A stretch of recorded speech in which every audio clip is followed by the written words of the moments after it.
So basically, season 3 was the worst season because Mickey wasn't in it. End of review. Hey guys, and welcome to my season 3 review for Doctor Who. I was just kidding about that whole worst season nonsense, but like, really, where was Mickey? I mean, I know where he was, but like, that would have made this the best season ever. However, I just want to clear it up. I loved this season. This was probably my favorite season so far. It had some really, really great episodes. And it didn't feel like... the cheesiness was brought down, but I don't really mind cheesiness as long as it's paired up with really good writing, and I think that that's what this season had. Okay, so I am just gonna get right into the whole reviewing of the season. I'm gonna start off this review with what I think the theme of the season is. I like to try to find a theme in almost every season, even when there isn't a theme.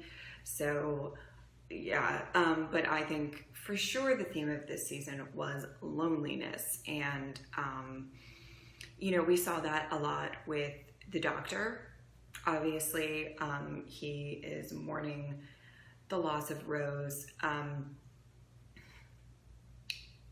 Think what you will about Rose and the Doctor, whatever. They did have a very strong connection. Like, I wasn't the biggest fan of them, but I do at least recognize that they had a very, very strong connection. And that is a little hard to deal with. I also think it's really hard for him to deal with the fact that he has to leave everyone that he's ever cared about, which also gets explored a little bit more in this season. But not only the loneliness of the Doctor it's not the only, big show of loneliness. Martha had loneliness. She's literally, though I will get into how I feel about the whole Martha pining over the Doctor thing, she is, let's be real, she is kind of pining over the Doctor, and he just doesn't see her in that way at all, which can make you feel even lonelier with than physically being alone. Like, I can't imagine how lonely people could feel if they are literally with someone and they still feel lonely. That's not good. So I think that there were the biggest example in, Family of Blood, that like two-parter showing how the Doctor could actually love someone, and he just doesn't get that. He doesn't get that. That's his burden to bear. He doesn't really get to have these long-lasting relationships that most, I will say any race, but we'll say humans, do. I think, I think the Doctor has a lot going for him. He tends to come up with a last-minute solution to everything, even if it doesn't really make sense. And there's certain things that he really excels at, but this is kind of, I don't know. It's kind of his, like I said, his burden to bear. And then to top it all off, he lost the Master, who was evil, but the only other Time Lord. He finally got this like glimmer of hope that he could have a companion for the rest of his life, whether or not he liked the companion or not. But there was something really tangible about that. Like, it was in his reach, and the fact that the Master just, would rather die than be the Doctor's prisoner and stuff like that is also insanely depressing. And it kind of just drives home the whole feeling of that this entire season was based on pure loneliness and yearning for relationships, and not entirely being able to grasp that. Okay, so I'm going to get into Martha a little bit because I feel like this really was her season, her shining moment. I'm going to talk about the things I liked about Martha and the things that I didn't like. There's really only one thing I didn't like, and you guys know what's going on with that. But Okay, so I liked that she seemed to be a companion that could really stand on her own, and she was a very useful companion. I liked the fact that she had medical knowledge and she had a lot of science knowledge, so her and the doctor were able to, during like times of crisis, have more conversations back and forth of how to deal with the problem, as opposed to, you know, him having to really explain everything. He's had to explain some stuff, but I kind of like that dynamic a little bit better.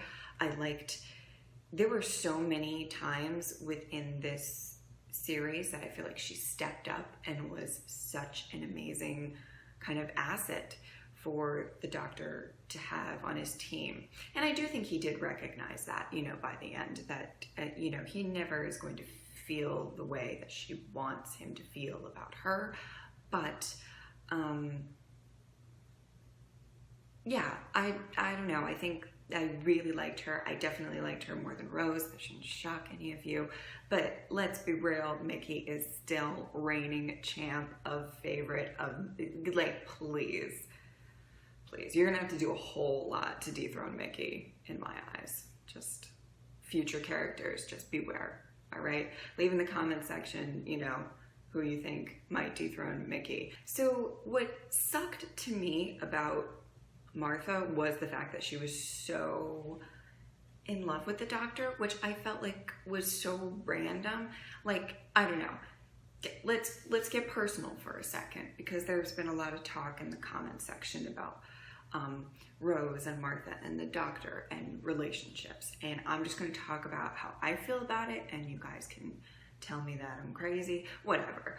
But to me, I think people can become infatuated with people right off the bat, but I do not believe that you can fall in love with somebody right off the bat. You don't know enough about that person or Time Lord to be like, I'm madly in love with him. So my issue with the Martha thing is,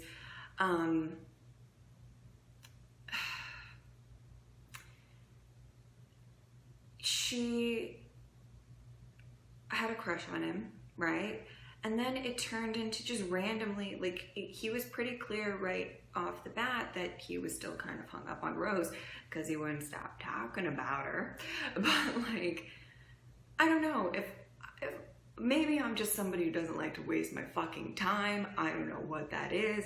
But, like, if I'm into somebody and they're like, I like so-and-so, and they won't stop talking.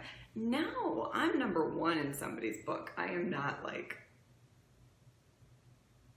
I don't know, the, like, rejected, like, I hope he settles for me. Like, no, who wants that? And so to wrap that all up, I was thrilled at the end. It is depressing for the doctor and really does drive home the whole loneliness factor that Martha ended up leaving him. However, girl, go on with your bad self and, like, get out of that, because obviously if she does feel that kind of way about him, you just have to move on. You can't just sit around and, like, be stuck with the person that you wish you were with, like, flying around the universe, and when he's always thinking about somebody else. That's horrible. Like, just to always know that whenever he was looking at you, he wished you were someone else. That's nobody wants to feel that way.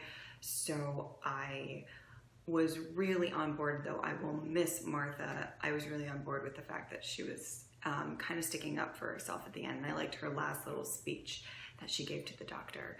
And she was like, I can't stay here. I just thought it was great. And yeah. The one thing that I loved about this season was that they left little Easter eggs throughout the entire season, basically leading up to kind of the final few episodes. I really like that. I know in season 1 they had the bad wolf thing, which was a very specific thing. I thought in this season there was a lot more, and it was a little more in depth. I love shows that paying attention pays off. I like shows that they make you think. like as you're watching it.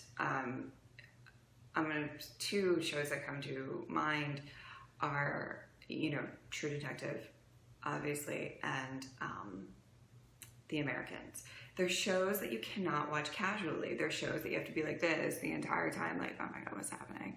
So you can catch every little detail, and I like that about shows. And if Doctor Who starts doing more of that, I'm going to be more into it.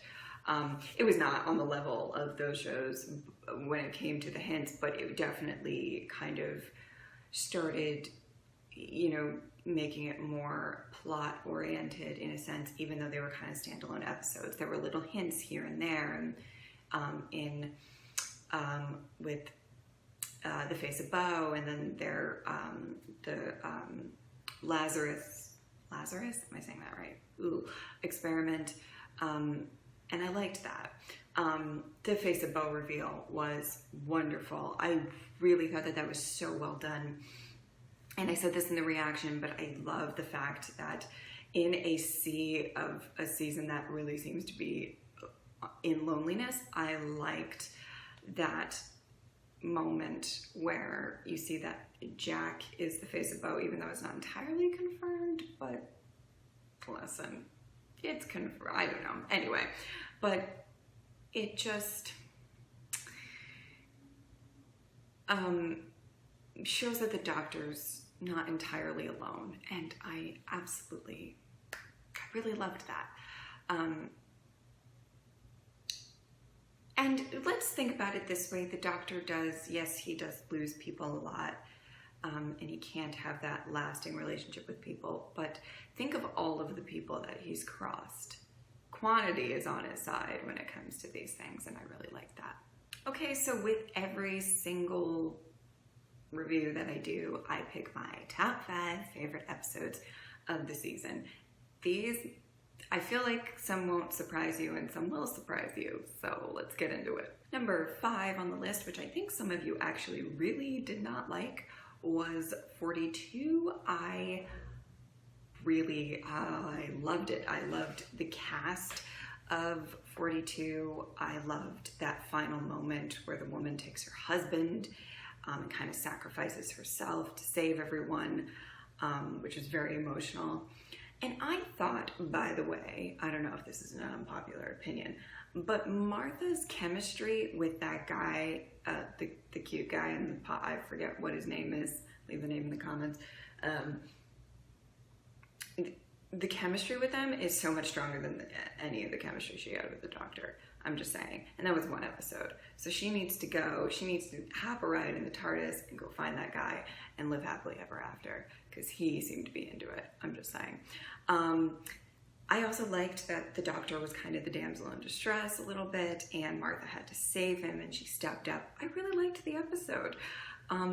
But I saw in the comments that most of you really don't like that episode. So I swear I'm just a big disappointment when I make these, like, which episodes are my favorite? Like, I never agree with you guys. Anyway. Number 4 is Utopia, and this is going to be the only one of that 3-part finale that is actually in my top 5. Okay, so the thing is why this isn't higher. I'm sure it would be if I was a lifelong Doctor Who fan and I knew who the Master was and stuff like that, because I believe, like, I could feel that there was such a very big reveal, but it didn't drive home with me as much as, like I said in season 2, School Reunion, I felt the stuff with Sarah Jane. Like, I felt it in my core, even though I did not even know who the fuck she was. I didn't entirely feel that with the Master. However, I do still acknowledge that it was great writing, and it was wonderful to have Jack back. There was a lot of things about that episode that I really, really enjoyed. And I do think it kind of outshined the following 2, though I liked the following 2. I didn't really like the ending of the last one, but I still thought it was really good. But those 2 didn't match up to the first initial. I just thought it was a very well-written script and very well done. I really liked it. Number 3 is I think weirdly, I don't know if it's a really liked episode, Smith and Jones, the premiere episode, I guess. I just think it's great fun. When I was going back, and like whenever I do these reviews, I go back. I even rewatch some scenes, which is why sometimes it takes a while for it to actually get out. And I really try to, I try to actually pay attention to all the little things. And for some reason, when I was going back and watching this premiere, I felt like I really liked it and just really enjoyed it more than some of the other more standalone episodes. I thought it was a great introduction to Martha, for sure. The Rhino guys, what are they called? The Rhino guys are really, really weirdly, I don't know, charming. I don't know, I kind of liked them. And I thought it was a really great story and one of the better standalones of the season. Number 2 is Blink. I thought that this episode did an amazing job of being an episode that stands on its own, but also an intense episode. I wouldn't necessarily call it a very scary episode, but let's be real, I watched some weird, scary things, and it takes a lot to scare me. But I will say I loved the thrill of it and the tense nature of it. You felt like really on the edge of your seat when watching this. I definitely think that the Weeping Angels are the best villain to date on the show. So good, and there's something really terrifying about not being able to see things, and that if you blink, you're fucked. I really, really love the suspense of that. And Carey Mulligan is like bomb, so obviously the episode was amazing. And number 1 is Family of Blood. I think that by far stands above the rest in the episode department. I think I like seeing an emotional side of the Doctor. That was the best scene, possibly of the season, maybe, where he makes that speech about not wanting to revert back to the Doctor. It was just so amazing. And I also, possibly even more than that, I loved the darker side of the Doctor. If you guys follow me on other shows, I like dark sides to characters. I like a lot of villains. I'm not saying the Doctor is a villain. Please don't come at me. But like, how he dealt with the family, oh, I loved it. It was like vengeful, and it was great, and it showed that the Doctor has emotions, and as much as people can preach, like no violence and no this and no that, and he didn't kill them, but he dealt with them in kind of very horrible ways, and I was really into it. But the whole episode I thought was really good. The tie-in at the end of the war scene and seeing that kid all grown up, that episode by far was just, I loved it. So moving forward,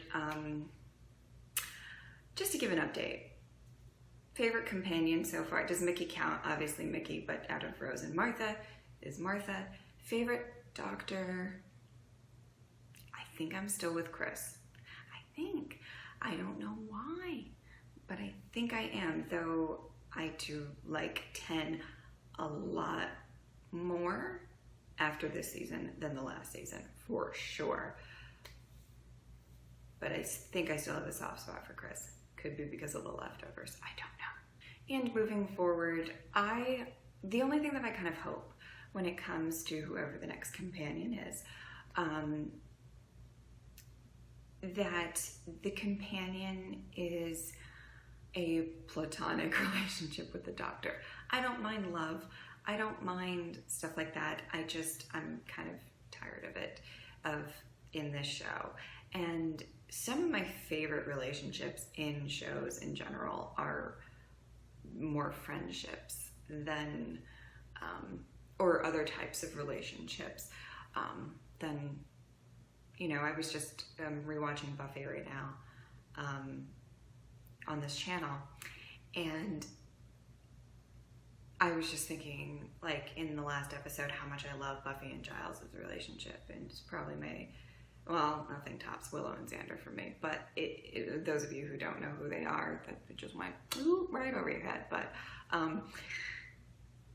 they're not, love relationships in the romantic sense, but they're deep loved relationships, and I kind of hope that that's where we're gonna go.